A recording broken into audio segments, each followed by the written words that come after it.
In 2016, the United Nations signed a treaty to reduce the emission of greenhouse gases.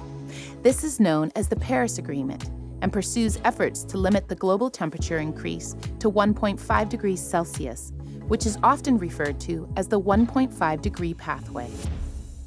From rising sea levels to extreme rainfall and more powerful heat waves, the consequences of climate change can no longer be ignored, either by society or the fashion industry, which will see many impacts on its operations in the years ahead.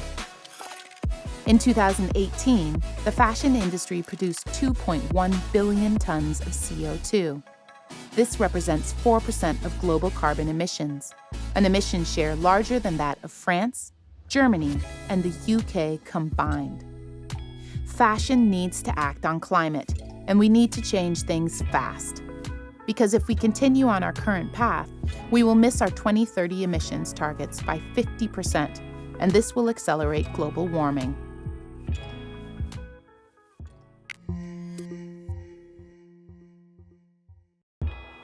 So how does the fashion industry take on the challenge of massive CO2 reductions? Over the next 10 years, the fashion industry must intensify its efforts to cut CO2. In practice, that means embracing accelerated abatement to reduce annual emissions to around 1.1 billion tons, which is about half of today's figure. This sounds like a daunting task, but the good news is that 55% of these efforts will actually save money for the industry. In order to understand how we can reduce emissions, we need to understand the fashion value cycle. The fashion industry comprises a complex ecosystem of processes, products, and services, and this is what we define as a fashion value cycle. It encompasses material production, fabric preparation, wet processes, retail-related activities, garment usage, and end-of-use activities, such as recycling and circular business models. A diverse range of actors and intermediaries are part of this cycle, and all can play an active role in cutting greenhouse gas emissions and combating climate change. In fact, 60% of the accelerated abatement potential lies with suppliers and producers, 20% within brands and retailers' own operations, and 20% with customers. Everyone has a role to play. Manufacturers.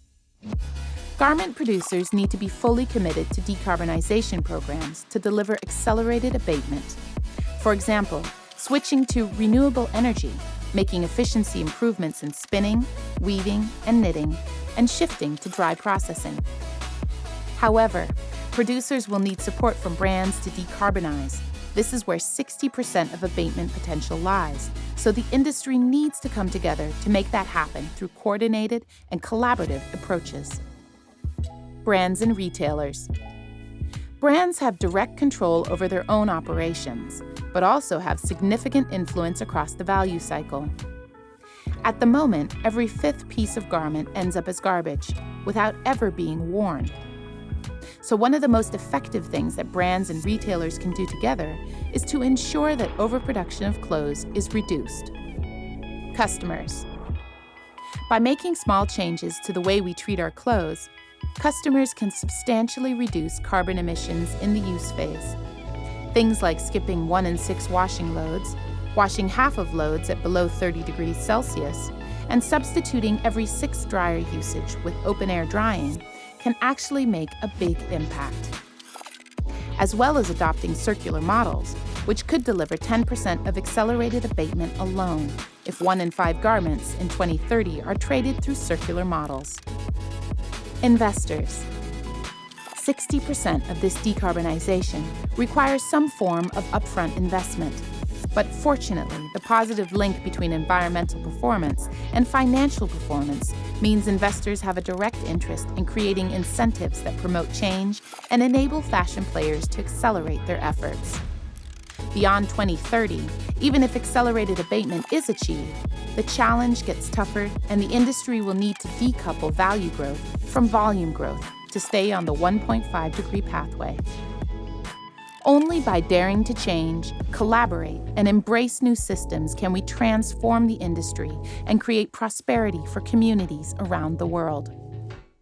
So, no matter where you are on the fashion value cycle, act today to safeguard our future.